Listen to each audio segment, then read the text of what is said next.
Did you know that cabin comfort can make the difference between a safe journey and a dangerous one? Today we'll travel back in time to discover how the first sleeper cabs in trucks came about, from improvised solutions to revolutionary designs. Which was the very first truck with a bed? And which country led this innovation? Stay tuned, because what you're about to learn will surprise you. Comfort as a safety requirement. On long highway trips where infrastructure is scarce and fatigue builds up, the driver's safety depends directly on their level of rest. That's why manufacturers have increasingly focused on ergonomics and cabin comfort. Designing a proper sleeper involves solving multiple challenges: the vehicle's dimensions, legal regulations, and of course the buyer's budget. The first attempts, Packard and Gaggenau.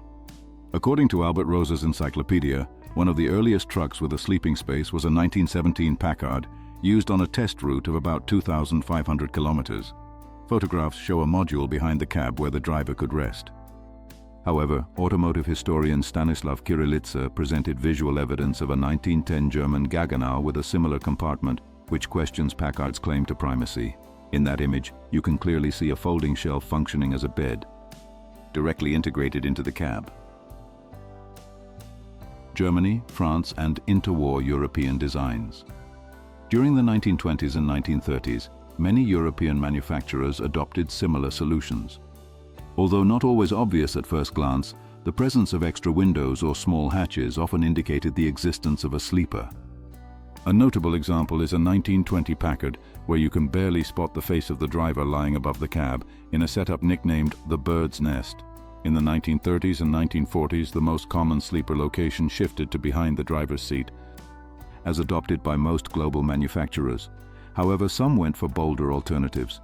For example, the French Dalet truck from 1933 to 1935 had the sleeper positioned directly above the driver's seat. Others placed the resting area in the semi-trailer or in a special section at the rear of the vehicle. Ingenuity in day cabs. During the 1940s, short-nosed trucks, known as day cabs, also incorporated cleverly hidden resting spaces.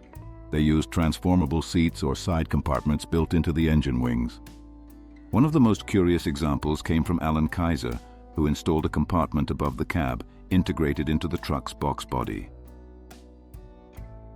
The Soviet case, myth or reality.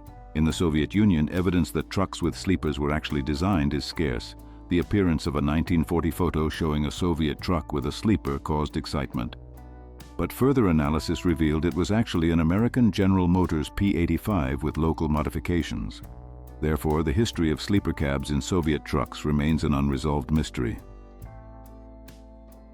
War didn't stop innovation. Although one might think that during wartime comfort was a minor concern, evidence shows otherwise.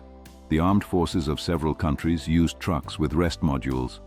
One of the most notable cases was the collaboration between Ford and the transport company Intel, which produced twin-engine trucks designed to carry parts for B-24 bombers. From this alliance came bold designs, including a cab with an integrated rear sleeper remarkably advanced for its time. The giants of the U.S. Army trucks, like the Sterling and Corbett, used by the U.S. Army during World War II, were built in versions with full traction, 6x6 or 6x4, and cabs equipped with sleeper compartments. In Europe as well, even during the war, transformable cabs were designed. One example is the 1942 Tatra 311, which included a system that allowed a sleeping space to be created inside the cab itself. Rebirth after the war, truck conversions. In the post-war period, many European factories lay in ruins.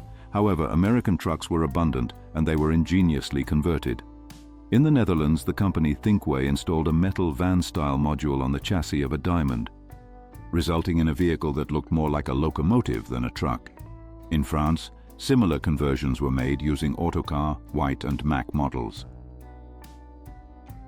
The rise of the European Cabover design. During the 1940s and 1950s, Europe saw the rise of the Cabover engine configuration.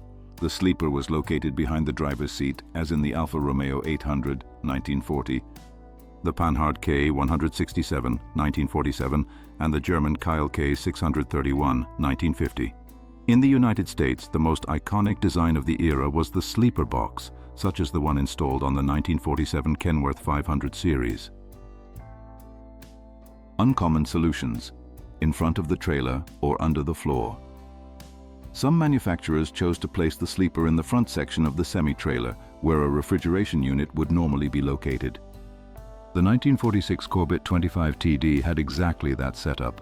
An even more unusual solution appeared in 1951 when the Carbide company designed a massive truck called the D800, where the sleeper was located under the hood, directly above the engine. In 1953, the Convoy company built a car carrier truck with a split-level Ford cab. There, the sleeper was placed under the cab floor, while the engine was relocated between the axles. In 1954, Kenworth introduced the TCS 521 with a peculiar design that included an integrated rear sleeper. The era of nests above the cab. During the 1950s, the so-called nests, or raised sleepers, began to appear, small structures mounted on top of the cab. While practical in terms of space, they were not particularly comfortable for the driver. The first Freightliner with this design hit the market in 1953. However, what truly gained popularity was the independent sleeper box installed on the chassis behind a day cab. Integral sleepers, a controversial solution. By the late 1950s, a new trend emerged: integral sleepers, built as part of the cab and wider than the rest of the vehicle. Autocar was one of the pioneers in this field, keeping this solution until the end of its production. However, many drivers disliked this design as the sleepers felt narrow and stifling. Manufacturers were forced to complicate the shapes in order to gain space, as can be seen in the Cabover Byte 3000 model. If you were amazed by the creativity behind the first sleepers on wheels, don't forget to leave a like, subscribe, and hit the notification bell. I'll see you on the next route, where we'll keep exploring the best-kept secrets of these road giants.